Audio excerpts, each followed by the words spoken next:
GearNetwork.com.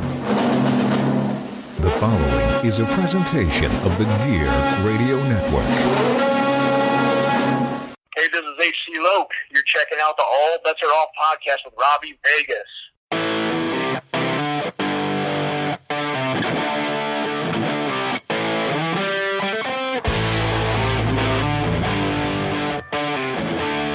What's up, rock soldiers? This is the rock star Robbie Vegas with another brand new episode of the All Bets Are Off podcast. And today I have a guest who is invincible. I'm talking about Vince Valor. So we're going to be digging into his career in the professional wrestling business. We've known each other for about a decade now, maybe even a little more. So there will be a lot to talk about. And I do apologize to Vince early on because I'm going to have to ask questions that I might already know the answer to, but some of you listeners may not. But I hope that you guys enjoy this interview and have a lot of fun with it. And of course, make sure you are following Vince on all social media, and you can support his Pro Wrestling Tees store as well. Of course, all of that will be plugged at the end of the interview, so make sure you stick around and get that information. So let's get Vince on the line.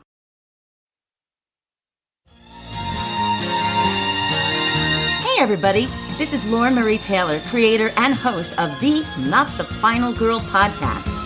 Okay, so every horror fan remembers the final girl, right? You know, the one who can outrun and outsmart the Jasons, the Michaels, the Chuckies. I think you get it. But what about the girls and, the guys who met with an untimely end? Those of us who were tortured and tripped, dragged and killed. Don't we deserve some props? As Vicky in Friday the 13th Part 2 and Sheila in Girls Night Out, I know what a drag it is to succumb to those masked and wardrobe-challenged killers, to not be the final girl. On my new podcast, I'll be chatting with other women of horror who share the same fate. Special guests include those final girls as well as the writers and directors who created our characters, only to give us an early expiration date. And if they play nice, we'll let some of those crazed killers of horror tell their side of the story. So join me, Lauren Marie Taylor, on the Not the Final Girl podcast. Be sure to hit that subscribe button so you get the alerts when the episodes drop. Thanks for listening. Keep your doors locked and stay out of the woods.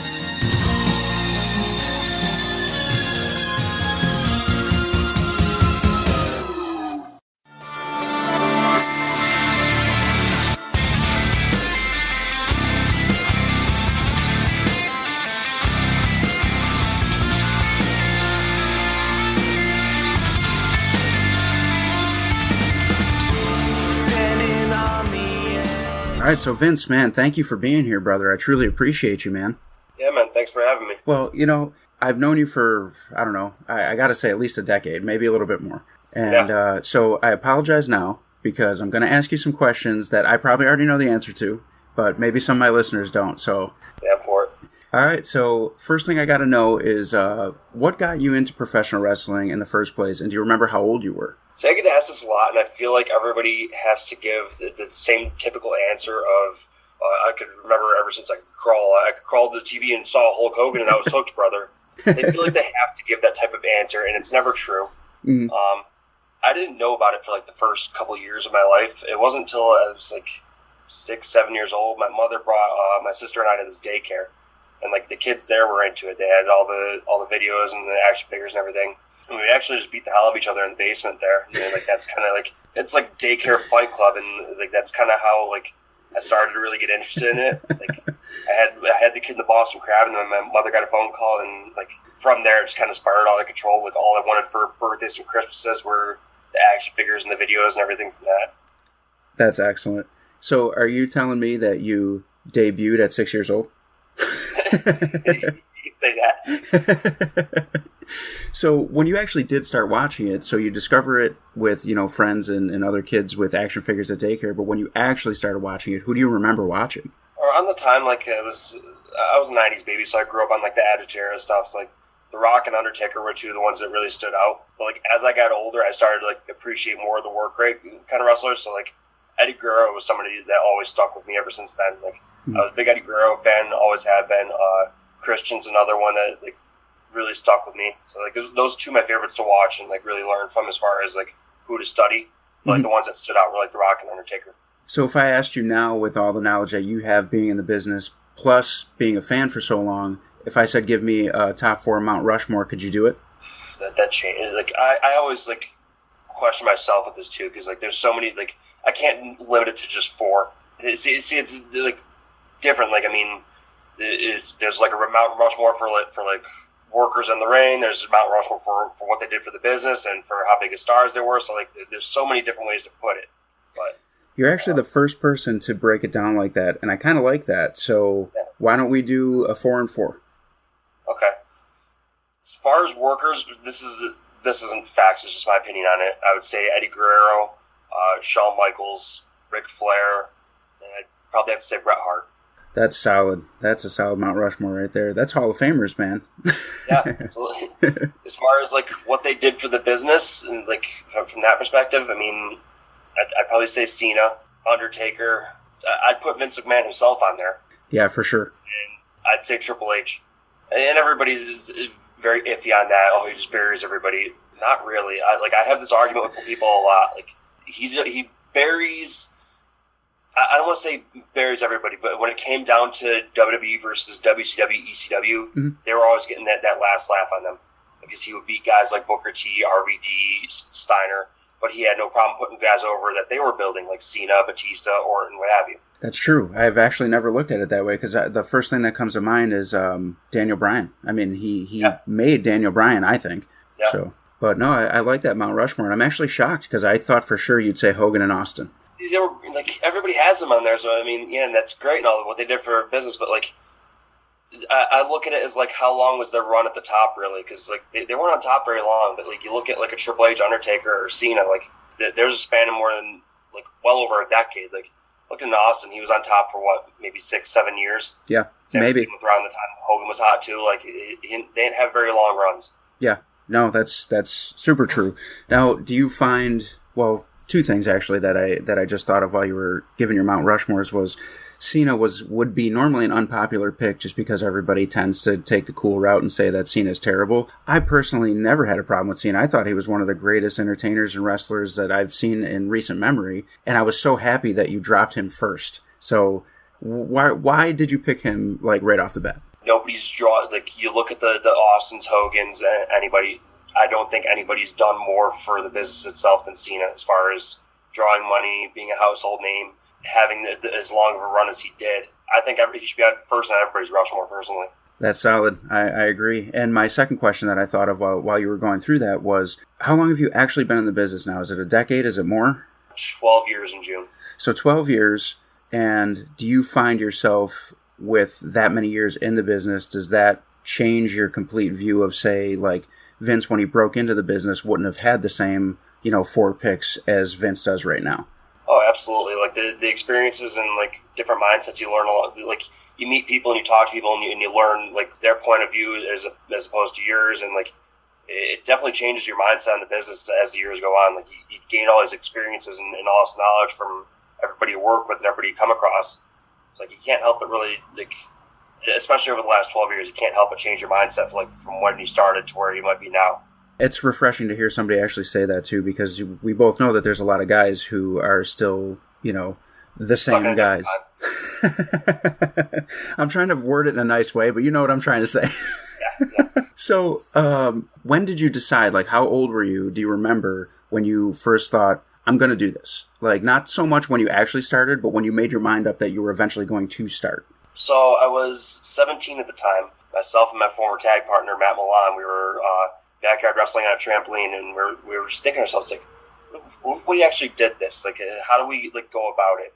So the girl he was dating at the time, she knew some of the wrestlers, and then we found the school upstate up in Rochester. Mm-hmm. So myself, Matt, and a couple of other friends, we would pack like 8 people in his tiny Nissan Altima, and drive up to Rochester twice a week to train. But like everybody kind of started to fall off this. Once we really started taking it seriously, they realized, all right, maybe this isn't for me. Mm-hmm. Matt stuck around there. I took a brief wait period because I wanted to make sure I was doing everything right. I wanted to invest everything I had into wrestling. Mm-hmm. So I had a relationship. I was at school. I was working a lot at the time. I wanted to like push all that to the side. Maybe it wasn't the smartest decision financially. I could probably have a college degree right now. I don't know, but I chose wrestling, and it paid off for me well, I believe. Yeah, I mean, you've, again, 12 years in the business. That's more than a lot of people ever get to. So you said you took like a small break to like get your shit together essentially, but did you end up going back to Rochester for your training, or did you go somewhere else? So I would still go up there from time to time just to get ring time, but where I went from there, I trained in Canada in Niagara Falls, Ontario.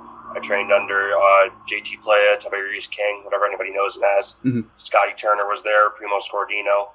So, I mean, I got the best of both worlds because, like, up in Rochester, you still had people like Cameron Akasha Black. Brody Lee was still there around from time to time before he got signed. Colin is still there. You had Hellcat. So, I mean, it was good to really, like, still go get ring time there, but still be able to train in Canada. So I was able to get the best from both sides there. So around that time, like, I was training in Canada, I was getting so much bookings there that when I really started to get booked in the States, like, everybody thought I was Canadian. So I just trained there. I didn't know that. I was actually just going to ask you, you know, walk us through getting booked in your first match, because I actually don't know that story. When I had met you, you came down to Buffalo Championship, and I was already there, and you were already a worker. So yeah. I didn't know. I just figured, again, like everybody else, like, oh, well, this guy came from somewhere because he's already been working. I have no idea how you actually broke in having matches. So walk us through that. I kind of, like, I was putting battle royals and scrambles and stuff that I was nowhere near prepared for.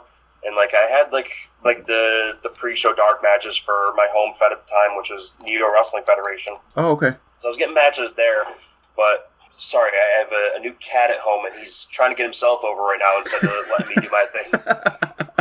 But anyway, like, around that time, like, my trainer was one of the best in Canada. Like, ask anybody around Ontario, he's one of the best. But at the time, he wasn't really actively traveling too much, so it was hard for me to really, like, hop in cars with him and get booked. So I had to kind of, like, meet people who I came across at Neo and hop in cars with them. Mm-hmm. And there was this guy there, he was one of the referees, and I didn't realize he was a worker until I really started to hang around him. He went by Screech. He was also known as Buddy Boom, Bruno Davis. Oh. Like, he had a lot of pull at some of these interesting places. So I would, like, the thing with Screech is, like, he didn't drive himself, so you want to get booked, like, you got to pick up Screech in St. Catharines and then just drive him to whatever random-ass booking he finds. And there's a million and one stories I could tell about those trips that we were on, but, like, I started to get work at places like Victory Commonwealth in Toronto, and then GCW, not to be confused with the good one now, that was in Oshawa, Ontario. Oh yeah, I forgot about them. Are they still a thing? I think, like, they run like a Christmas show like once every couple of years, but that's about it. Gotcha. Okay. But there was such random Canadian bookings, but we were traveling every weekend. The Carlo was usually like myself, Screech, and Jackson Jarvis. He was somebody that I came up with a lot. We would get paired in tag teams all the time, but, like, those are the guys I really came up with and really started to get my way around Canada. But, like, even with that, I still had my friendship with Matt, and he was doing a lot around New York, whether it be for Buffalo Championship or upstate. So, I mean, and that's when we really started to do the tag team thing here. He was vouching for me to get in these places, so I was able to work both in Western New York and Canada, which is great. So it just came down to basically being the go-getter that, you know, you still are, where you're just like, hey, I'm going to jump in this car and go to the show, and all of a sudden you're working. Yeah. So now, aside from training, who are some of the guys that you were, like, getting advice from or who were helping you out along the way, even, like, up until now? Like, you can name drop somebody from last week for all I care, but just in general, who helps you along? So, like, around the time I was starting, like, Neo being my home fed, like, that was, like, a really star-studded locker room, like, we had guys like Tyson Dukes, Cody Diener, Pepper Parks, like a lot of the top Canadian stars around the time. So, I mean, it was good to really sit under those learning trees and pick up what you can around from those guys. Mm-hmm.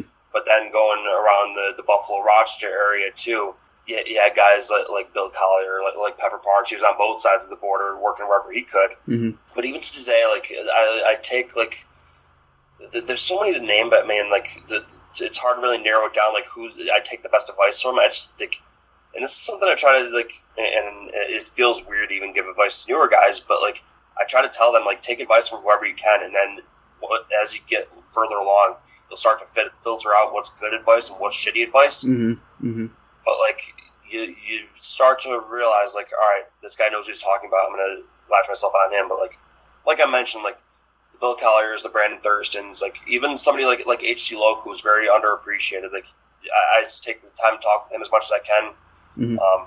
Super Beast, who's been very helpful in my career. Like any time people don't value Beast the way I do, as far as like they just see him as the big guy who's there to hang out and help with the production. But like he's one of the smartest men in the business that I've met. Like anytime you struggle with needing like an idea for a finish or something to plug into a match, like, he's there, and he's always got an unbiased view, or he doesn't have hidden agendas or anything. He's just there to help, and like, a lot of guys can really learn from him. Yeah, and he's been around a long time. Before I was working, I used to go to local shows, and I would see him. And he was always like, at the shows that I would go to anyways, he was usually in the main event. So, I do trust his opinion. So that's cool, because that's not a name that I really hear dropped, like you said. So, one of the smartest people I've met. Like, you give him a microphone, he'll do the rest. He's face or heel, he'll get over right away. Agreed. Totally agreed. Interesting though, because you said about talking to the younger guys and giving advice. You are 12 years in, so you're a veteran. And I never really even thought about it that way. Like, until like somebody approached me with like, "Oh, you're a vet." Like, I am. When did that happen? and it's a weird feeling, I'm sure. And I wanted to point out, Ian Quick, who you train, is one of the best, in my opinion, up and comers in our area. And I've driven him to shows, and he's so respectful, and he wants to learn. And I can tell that you're instilling the same things in him that were instilled in you, as far as that advice goes. Like you were just saying, like, some of it's going to suck, be wary of who you're talking to, but he still respects absolutely everybody, but he knows when to let things go in one ear and out the other. And I think that's super smart. Now, was training somebody always part of the plan for you? Was that something that you envisioned doing one day, or did this just kind of happen? It kind of just fell into my lap. As far as like the wrestling I watch, like, I don't watch good wrestling. Like, hey, did you see this one from NXT TakeOver or Wrestle Kingdom or anything like that? Probably have, but I didn't like watch it 100 times or really like lose my mind over it. Yeah. I speak bad wrestling. It's like America's Funniest Home Videos to me. Like, myself and my brother-in-law Phil Collier will sit there and we'll just watch bad wrestling for hours on end. We'll make an evening out of it, and then so like we stumbled across this backyard place, and like they had a ring and everything, and like we realized like they're nearby. They're like 5 minutes from where we live. Like, what would happen one day if we just decided to stop by there? And like one thing led to another. We stopped by there, and they're like, "Oh, well, you want to come back anytime? We got the ring. We got the building. I had nothing going on. This is close enough to home. I mean, I'll help you guys out." Like, so since then, this started about a year ago. So like, I trained there twice a week. I helped those guys out, and like one thing led to another, and I'm taking them on the road with me. Like, they got like 20 guys, but like 4 or 5 of them really stood out. You mentioned Ian Quick or Darren Crow, whatever he goes by, Matt McCoy, Thomas Kennedy, Max Cannon. So like that's usually the guys that I'll bring on the road with me, and they're really hungry to learn and get any opportunity they can. So like the training thing really fell into my lap that way. Like I always thought about it. It's like I do feel like I have a lot to teach and a lot to give. I never really decided, I need to open a school to really do this. I can just give advice whenever anybody asks. Mm-hmm. But now to be in that role where like people look to me for that and then see me, Vince Valor train me. It's, well, maybe that helps, maybe that doesn't. Mm-hmm. Depends on who you ask. But I mean, for them, it's getting them opportunities. Like I'm bringing them. Like this past weekend, they had their first double shot weekend. We wrestled for Excite and then Flower City the next day. And even with Flower City, I can't put over those guys enough for like everything that they're doing. They're doing it right as far as like Matic bringing in like people from different schools to help work with their guys and like do these tapings. It's like a big crossover thing, and like all these different people from different places come together. And it's really awesome to see because like my guys, they're only going to get so better by wrestling each other. They have to branch out and wrestle people from different schools. Yeah, and I've tried to explain to them too. I was like, don't get so nervous around these guys to where you feel like they're going to tear your head off. Like they're still new too. They're still learning. So, but these are the guys that you're going to come up with. Like if there's ever a time, hey, I got an open weekend, let me hop in a car. These guys are on the road every weekend. That's how you make these connections, is hopping in cars with some of these young up-and-comers like a TJ Epics, a Siren Rain, Keenan Moore. Those guys are getting out there every weekend. Like it's awesome to see. And it's awesome that they like that school and that place has embraced my guys so well to where now they feel welcome there. They feel like they're part of the family. Yeah, and I think that is a benefit of having a trainer like you who did the same thing, because you're instilling that, so now they're doing it. And honestly, I didn't even know that you were doing that until I met Ian. And I had asked him where he was training, and when he name dropped you, I was like, are you fucking serious? I've known Vince forever. Like, that was my initial reaction. And he was like, oh, okay, yeah. And like, I don't know, I just think... I kept it quiet for a bit because, like, even for as long as I've been in, like, people will always be like, oh, he shouldn't be training people, he shouldn't be training people. I mean, if you have something to teach, I mean, if somebody's willing to learn and they're willing to give you that time, I mean, you don't always have to, like, have a trainer that was on TV at one point. Yeah, it helps as far as, like, name value, as far as getting out there, but you can learn from whoever you can. I feel like I do have a lot to offer as far as teaching. Mm-hmm. But, like, I think the biggest thing I want to teach them most is, like, and I've told them this, is, like, you guys keep me young because for a while I wasn't doing a whole lot, but now that, like, I feel like I have to set the example and, like, still work these places, still be on the road just to, like, teach them that that's how you do it. And, like, my schedule's busier than ever because of it. Like, it's very valuable to be like, okay, like, I can come in, but I can also bring you a carload of young talent who, and promoters love the word cheap. I mean, they're young. They're not asking for $100 a head or anything like that. Right. But, like, they're getting opportunities. I'm staying active. Like, I'm still 12 years in. I'm still doing all these seminars just to set the example for them. Because, like, no matter how long you've been in this, there's always something to learn. And, like, over the last month, I've done, like, 3 to 4 seminars with these guys just to learn whatever I can still. Mm-hmm. No, that's huge, and that kind of goes with kind of where I was going to take this next, because you've learned from a lot of people over the years, as aside from training and guys in the locker room, as far as, like, one that comes to mind that I learned a lot from that I know you have experience with was MVP. And, you know, I'm sure you have knowledge that he imparted on you that you can pass down to another generation. So, like, that's not something that I ever hear you talk about that much. So you have experience with names, and you kind of, like, just kind of keep it to yourself, and it's, like, tucked under your hat, but you did learn a lot from those guys. Do you find yourself passing down stuff that maybe some of them taught you to your guys? Yeah, absolutely. Like, and not just MVP. Like, I'm very grateful to work with a lot of, like, big names like that, like MVP, Nunzio, like Hornswoggle, Aiden English. Like, and I credit all that to Brett Madnick with ESW. Like, I wouldn't be who I am or where I am without the opportunities he's given me, and I'm forever grateful for that. But, like, I've taken a lot from what I've learned from, like, the guys I've worked with in the ring, mm-hmm. as well as the guys I've learned from in seminars. Johnny Gargano, Kevin Owens, Brody Lee, mm-hmm. guys like that. And, like, yeah, like, a lot of that stuff sticks with you, and you're like, I feel like what's different about me than a lot of others, like, is I was trained to, like, always carry a notebook, and I don't see too many guys, like, I go to these seminars, and, like, a lot of guys aren't going to absorb the information unless they're writing it down and really, like, letting it sink into their heads. They're hearing the things, and they're taking the credit for being there. It's like, yeah, I'm here, I paid my money, like, mm-hmm. book me, whatever it might lead to. But, like, I want to absorb as much information as I can, so I always write it down, because otherwise I'm just going to forget. Like, mm-hmm. we get hit in the head, we get dropped on our heads a lot. You're going to forget everything. But that's a fact. I try to, like, just take everything I can and, like, keep that mental note and, like, pass that along to the guys.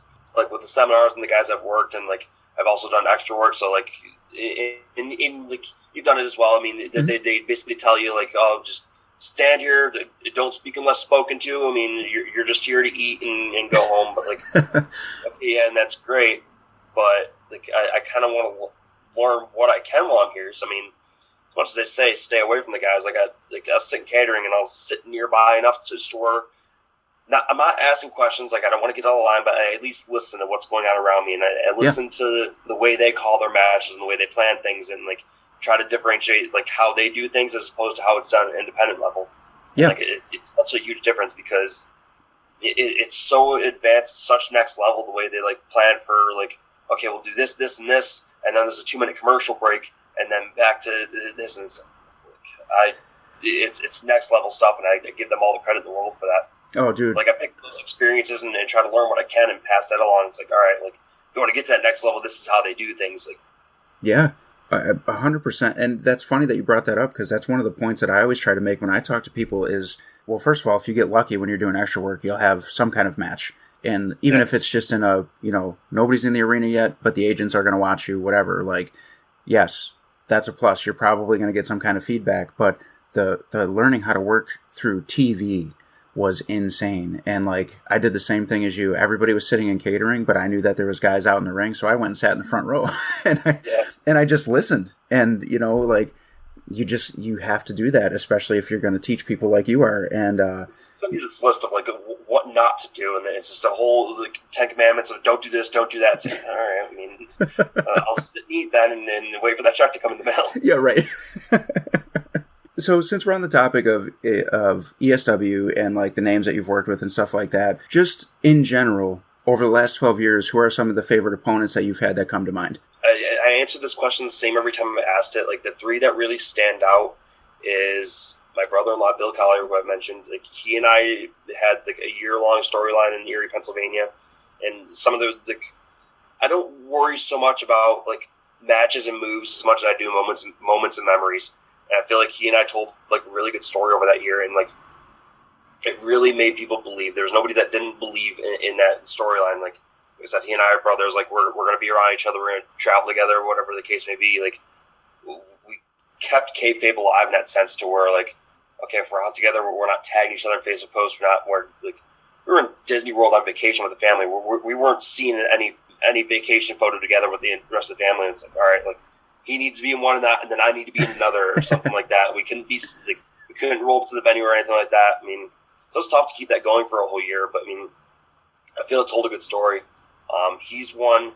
Brandon Thurston, who doesn't get enough credit for how good he is a technical mastermind. I feel that like he's someone who could tell such a great story in the ring, and I took that away from him as far as like what I learned from like. And I look at these matches as learning experiences, especially with a guy like Thurston, who's been doing this for a lot longer than I have. Mm-hmm. But like he pushed me to that next level that I didn't know I had in me, is like in the ring. But he's another one that like we had.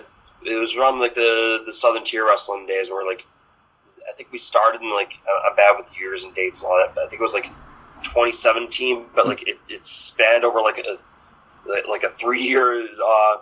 3 year time, because they were only running like three or four times a year. But like, it was Valor versus Thurston on every one of those shows. We had like 19 match series. I mean, we were always given like 20, 25 minutes. It's like, all right. I mean, we had really good matches. We told great stories, and like I'm sure if Southern Tier Wrestling ever really reopens, they're going right back to Valor versus Thurston, because they introduced a new championship there, and like we played hot potato with it for a bit. And I still don't know who has it anymore. I mean, but I love that. And then there's Cloudy. Cloudy's somebody I'll wrestle any day of the week. He's just down for anything. Like he's so easy to call with. His mind works so differently than others. Mm-hmm. Like he's very athletic. He does like people just see Cloudy as like, oh, he's the Buffalo Rochester guy. No, Cloudy's great, and he doesn't get the credit he deserves. 100%. Like I love wrestling with any of those Rochester guys. Cloudy, Nick Ando, any of them. Like they're so good, and they don't get the praise they deserve.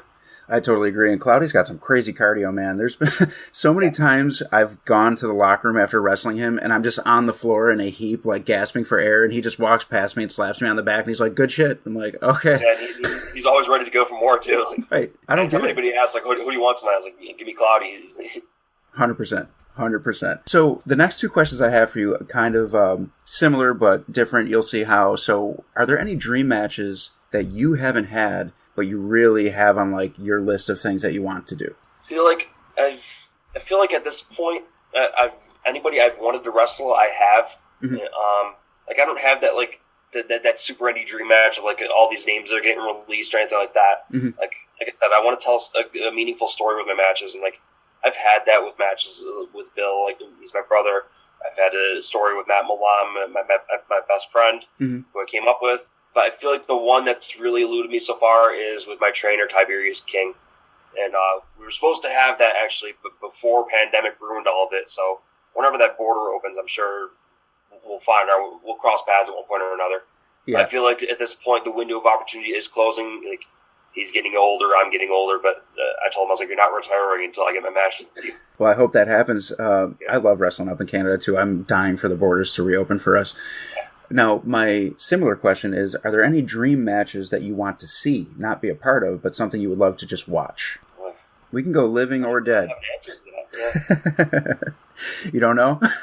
Yeah, I really, like, I just watch any wrestling I can see. I don't really have, like, oh, I need to see these two guys wrestle each other. I mean, I can't, my mind doesn't really think that way. All right, that's fair. That's fair. I mean, maybe there's some bad wrestlers that you want to see go at each other. Like. Yeah.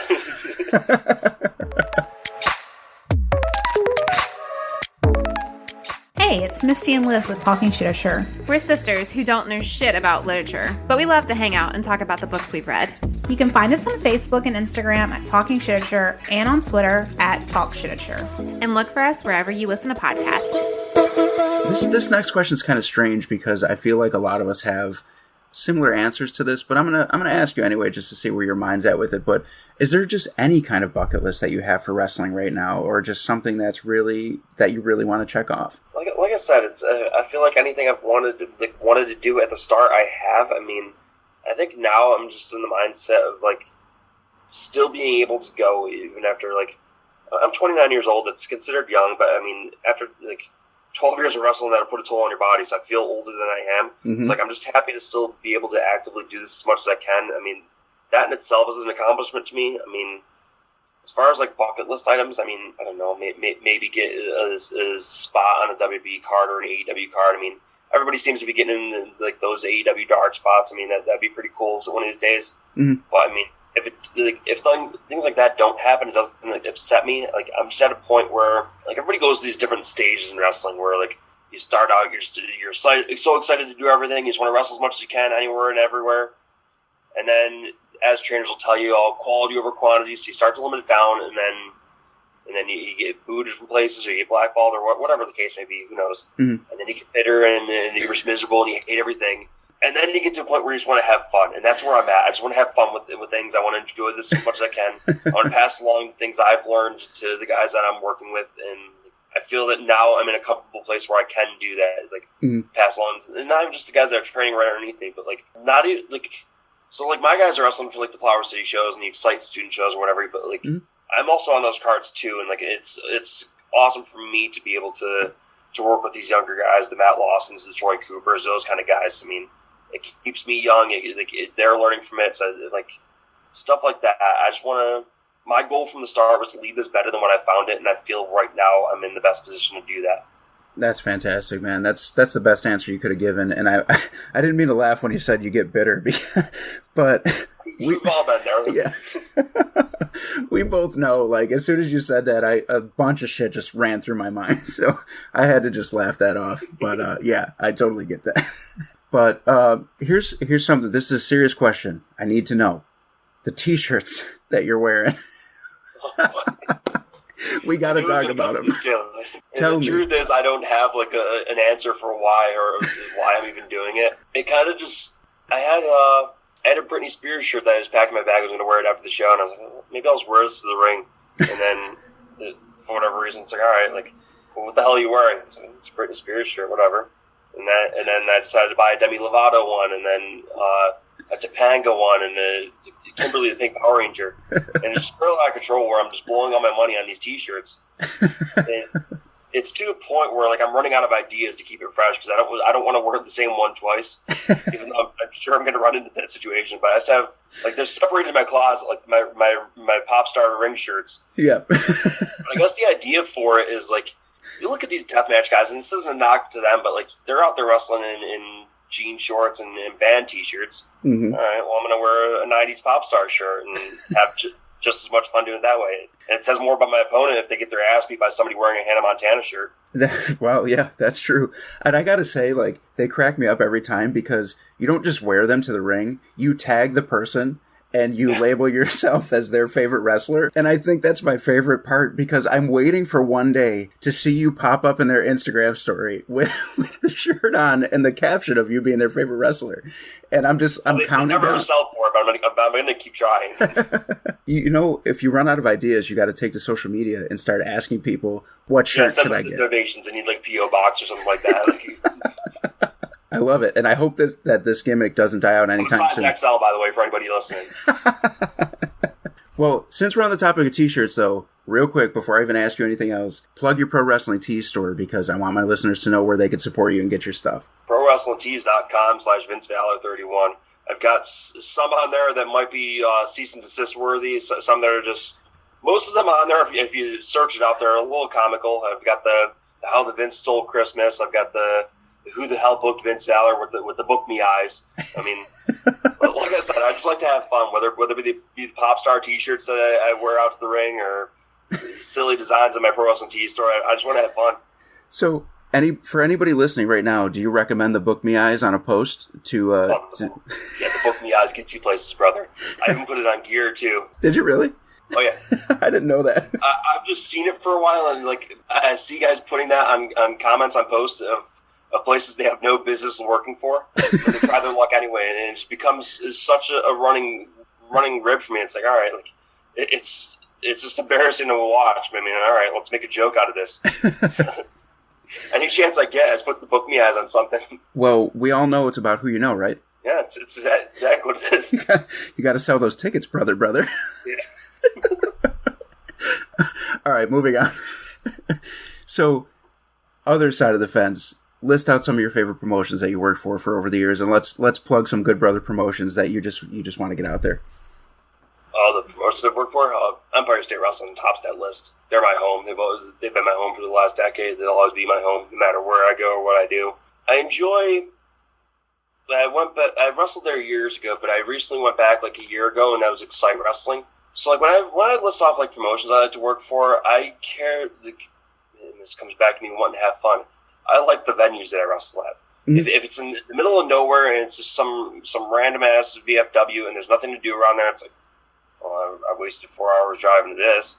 But if I can go wrestle in a mall or like community centers that have pools and gyms, like I'm all about it. That's why I used to love wrestling for the Warpath shows. You would run in the community centers. Yeah. And they had the pools all the time, so it's like I was prepared for that. I always brought my swim trunks with me. I didn't give a damn about the show or who I was wrestling tonight, but they got a pool, so I'm going to take advantage of that. I forgot about that.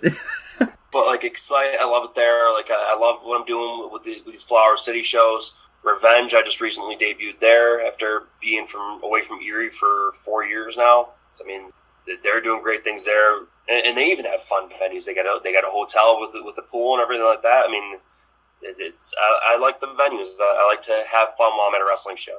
Dude, you know, and even with Flower City, they're running into malls, so I can go. Like they got Dave & Buster's, they got Dick's Sporting Goods, Annie Ann's, all that stuff. I love it. I know. It was the last time I saw you there about a month ago. Was the first time I wrestled for the new, school, and I thought the same thing. I was like, this is the coolest fucking thing. I loved it, and it's a beautiful place, and the tapings are so much fun. I love what they're doing there. 100%. And over the years, I don't think that I can recall. Maybe I'm wrong. You can correct me if I am. Have we worked? So we did that one time. You don't remember, do you? When it was in the pouring rain, it was Troy's pick. That's right. We wrestled in a downpour in is it Youngstown? Youngstown, yeah. It was the picnic show for the sponsor, and he ruined the ring with that. Yes. I don't know if you know this. I have his ring now. That old one. You do. That's where I'm training these guys at with his old ring. I did not know that. Oh my god! I knew he got a new ring. I didn't know that you had the old one. That's crazy. The old one. It got passed around. Blackjack Phoenix had it for a bit, and then one of my students actually bought it, and I was like, all right, well, that's the ring I want to use to train you guys in. That's fantastic. Yeah, we have that. But yeah, it was in the pouring rain. It was the picnic show for the sponsor, and I told him like 2 hours before the show, I was just cancel this thing. I was like, we're not wrestling in this. Somebody's gonna get hurt, and I don't think anybody did, but like. He had like 4 matches on the card. Everybody canceled, but he put me in a handicap match against you and Marcus. That's right. And I remember him saying like, "Oh, they're late for ring crew. Just don't let them get any offense. Beat them up." I was like, "What the hell are we doing? Just cancel the show." Yeah. I like these guys. I mean, and then we had that match. I don't remember a thing about it. I just remember the ring crew truck was right next to the ring, and so I'm standing in the ring. I had the tag team titles by myself because Matt had left like a month prior to this. And then the next thing I know, Troy and Nick Paradise come out. And then right after that, here comes Ash in an Ico Pro t-shirt and a Lucha mask. So we're working again? All right. I forgot about all that. It's still raining. Like let's in the payday window for that was, hot dogs from the picnic and Mike's Hard Lemonade. So, I mean, that's typical Troy stuff. I mean, everybody's got their horror stories about him. Or about BCW as in general, but like it's all coming from guys that never really worked there. Around that time, we had a really fun crew. Like yeah, we did. Between us, like Hate Brigade, Ish was there, Gullo, Jennings, Matt Milan, Waza. I mean, we had a fun crew. We did. We had a blast, and even that show. Now that you brought it up, I remember it where you came up to us, and the ring crew truck was actually our locker room too. And it was pouring, and we were freezing, and it was late into August, and it was cold, man. And I remember you coming up to me and Marcus and saying, and by the way, for our listeners, that's Delson Alexander right now. He goes, "What do you want to do?" And you go, "We can't do anything." And I said, "You want to just take it to the outside of the ring and like throw us up against the truck and shit?" Yeah. And you were like, "It's probably safer." Yeah, I don't think we did anything in the ring. It was just puddles upon puddles in the ring. I was like, this is somebody's going to break their leg, and luckily nobody did. Well, that night, Marcus, he did get hurt. He hurt his neck. The hip toss, it was just a simple move. And he did hurt his neck that night, but thankfully it wasn't like, got to go to the hospital bad. But over time, he had to take time away because it was a nagging injury that he needed to just like not wrestle for a while for. But it was all because... Did I put him out of business for that long? Yeah, you put him out... Whoops. It was you, man. Damn. But yeah, now that you bring that up, I do remember that. But prior to that, it was just, as far as me and you working together, it was normally just like a run-in by me, and you would bump me.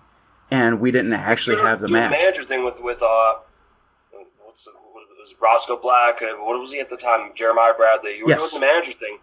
And then you were supposed to be a part of the thing with myself and Matt against the Hate Brigade. Yes. And then all of a sudden they just pulled you from it and you were working matches. All right. With no rhyme, no reason, no explanation. It's like, all right, he's working matches, cool, but like we're having fun with him. Yep. And we kind of built it up around me, which is why we were like so confused, because you guys were going to get the big payoff, putting me down. You were the one doing all the promos and everything. Right. You were the focal point of the whole program, and then all right, we're just going to pull him. Yes. And this is also at the time where Pat G wanted to be our manager. And that's right. We didn't have the heart to tell him no. That's right. I do recall a cool experience we had at Buffalo Championship where Rikishi came in, and I believe he bought one of your shirts. He sure did. Yeah. He bought a Top Guns t-shirt. That's right. He was so miserable that day because he couldn't fit in the seat on his flight. Yes. Because it was cheap about the flight, so he had to stand the whole time. Yes, I do recall that, but he was still a good brother for you.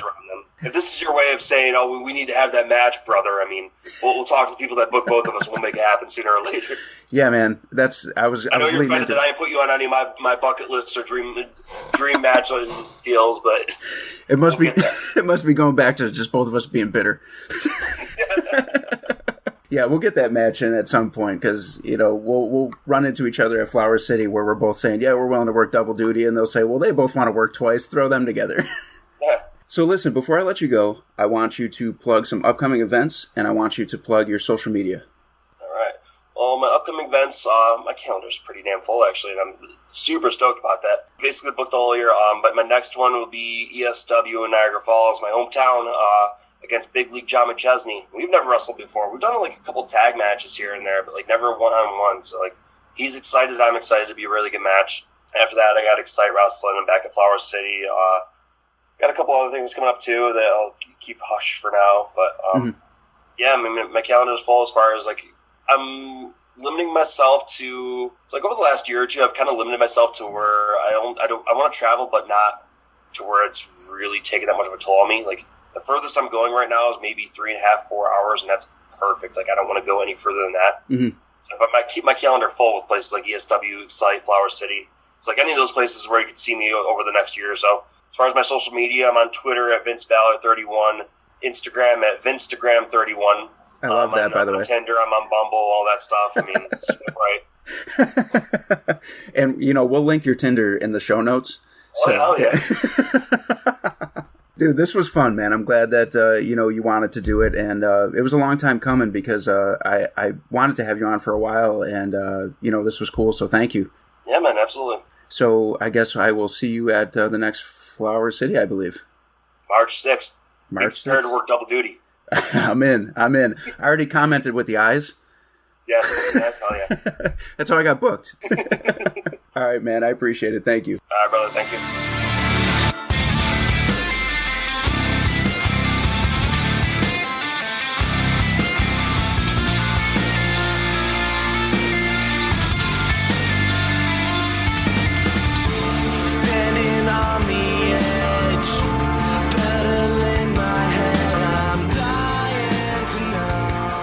All right, rockers, once again, Invincible, Vince Valor. Make sure you're following him on social media. Support his Pro Wrestling Tees store. Man, that was a lot of fun. Thank you guys for listening and sticking around and sharing some laughs with us there at the end where we were kind of just reminiscing. But I feel like interviews like that are the most fun, right? You know somebody well and you can tell some jokes. And for any of the boys that are listening, I'm sure they're going to laugh at a lot of the things that we were hinting around at.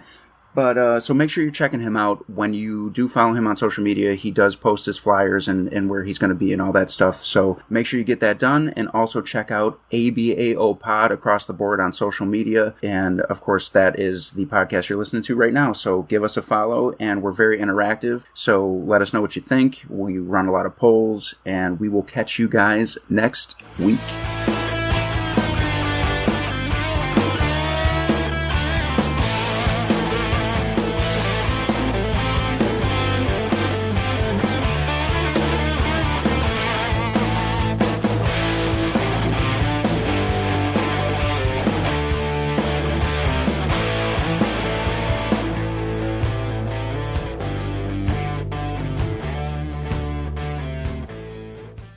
The preceding presentation has been brought to you by the Gear Network.